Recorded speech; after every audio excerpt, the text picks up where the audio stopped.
Þó Íslendingum hafi fjölgað jafnt og þétt undanfarna áratugi hefur fjölgunin ekki verið jöfn yfir allt landið.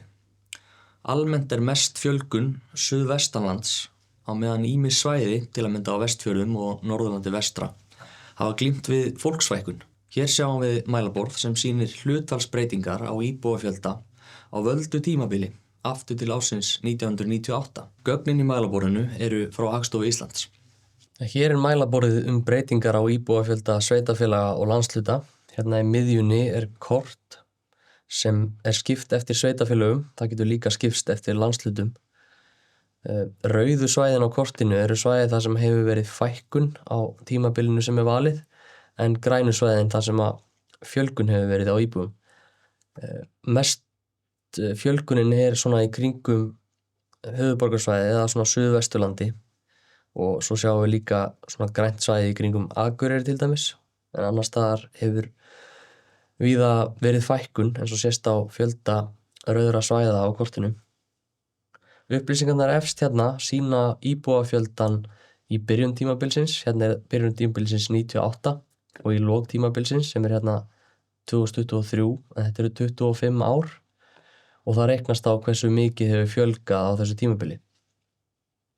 Hérna fyrir neðan listi yfir svæðin, upphaf í byrjun og lok tímabils og hver breytingin og svo hlutfallsbreytingin. Hérna í Mosfellsbæ hefur fjölgað 156% á þessum 25 árum, Reykjanesbæ 112%.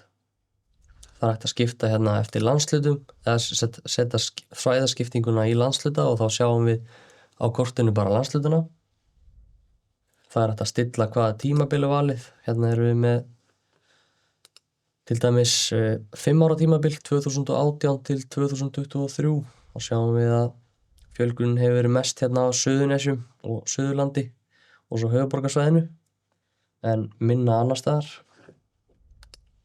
Förum aftur í þetta 25 ára tímabil sem gögnin ná yfir og prófum að velja hérna bara einn landshluta. Það gert hérna í þessari síðu. Veljum Norðurland eystra. Hérna fáum við fyrst landshlutan í heild, en ef við ýtum hér á sveitarfélög þá getum við fengið sveitarfélögin á Norðurlandi eystra á kortinu. Og við sjáum hérna á kortinu að grænu svæðin eru mest í kringum Akureyri, en á öðrum svæðum hefur orðið fækkun. Horfum hérna á sundurliðunina, flutningsjöfnuður. Það að segja, þetta munurinn á því hversu margir hafa flutt til landshlutarins og frá honum. Og flutningsjöfnuðurinn neikvæður 656, þannig að það hafa fleiri flust frá Norðurlandi eystra heldur en til þess á tímabilinu. Og þetta skiptist í innlendan flutningsjöfnuð og erlendan flutningsjöfnuð, og svo í það sem kallað náttúrulega fjölgun, það að segja fæddir umfram dána. En fjölgunin á Norðurlandi eystra á þessu tímabili þá fyrst og fremst út af því að þarna mikil náttúrulega fjölgun.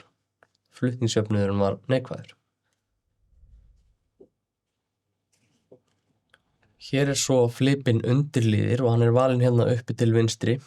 Hér sjáum við heildarflutningsjöfnuð, það að segja munin á því hve margir flytja í og úr sveitarfélögunum.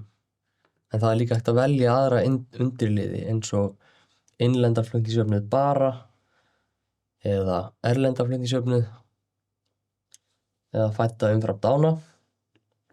Það hægt að sjá heila landshluta með að ýta bara hérna. Og þá fáum við flutningsjöfnuðinn fyrir landshlutina. Það neikvæðastur flutningsjöfnuður á Vestfjörðum og Norðurlandi vestra, en mjög jákvæður flutningsjöfnuður hérna á Suðurnesjum og einnig á Suðurlandi.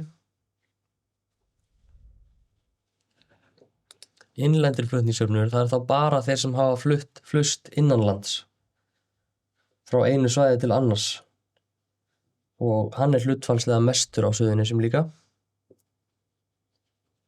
Flutningsjöfnuður við útlönd, þá það bara hversu margir hafa komið til þessara landshluta frá útlöndum. Og það líka jákvæðast á Suðurnesjum og Suðurlandi. Svo það náttúrulega fjölgunin, fæddir umfram dána, og hún líka mest á þessum sömu svæðum, Suðurnesjum, höfuðborgarsvæðinu og svo á Vesturlandi. Svo einn flipi enn hérna í mælaborðinu sem heitir íbúavelta, en það mælikvarði á hvar íbúafjöldin að breytast mest. Þetta meðal annars mælikvarði í byggðaáætlun og við sjáum hérna neðst á súlunum hér að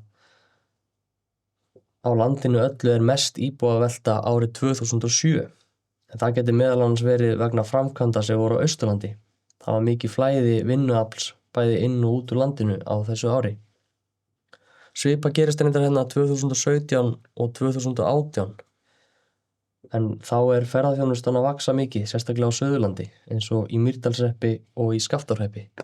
Og við getum bara prófað að ýta hérna á árið 2018 og sjá hvernig íbúaveltan var það ár og skipt hér eftir sveitarfélögum.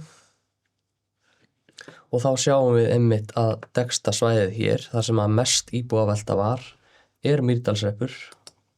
Og ef við ýtum á hann, þá fáum við bara gögn fyrir hann og þá sjáum við hvernig íbúaveltan hefur verið í Mýrdalshreppi á þeim árum sem að gögnin ná yfir.